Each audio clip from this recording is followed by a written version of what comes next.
Guys, share ko lang kung paano magpalit ng transmission fluid ng Mazda 6.9 model 2019. Tanggalin natin guys ang green flag using 8mm na Allen wrench.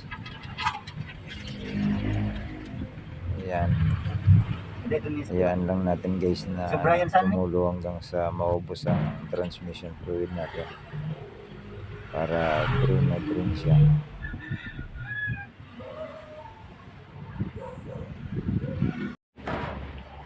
Ayan guys, luwagan natin ang clamp doon sa air cleaner hose.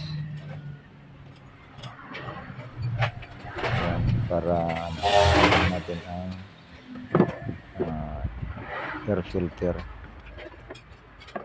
pati yung housing niya guys, tatanggalin natin yan kasi para makuha natin yung dipstick. Nandiyan kasi guys sa ilalim yung dipstick niya.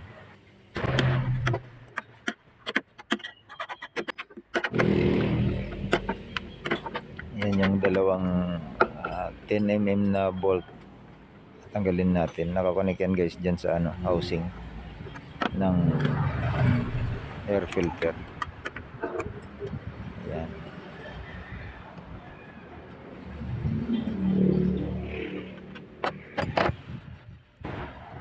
Then after matanggal guys yung 10mm na bolt, atakin lang natin yung housing nya pataas.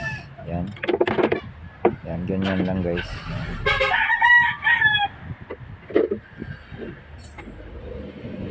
Tapos yung drain flag, yan dyan sa ilalim na yan guys, may 10mm bolt yan. Tanggalin natin yung bolt na 10mm yun. Then after that atakin natin yung yung dipstick pataas. May yan guys, dipstick, kulay puti siya.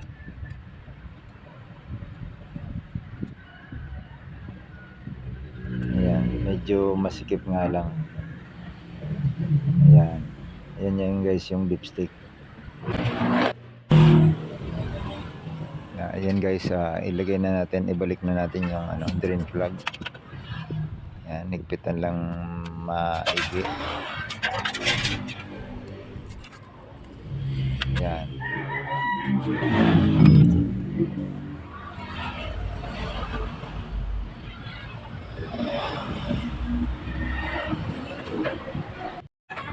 Ayan, pwede na nating salinan ng guys, ETF. Yung salinan niya guys, doon din sa lagyanan ng dipstick. Doon rin natin isasalin yung transmission fluid. After na masalinan nyo guys, yan, ikabit nyo na yung air filter, yung housing, then paandarin nyo,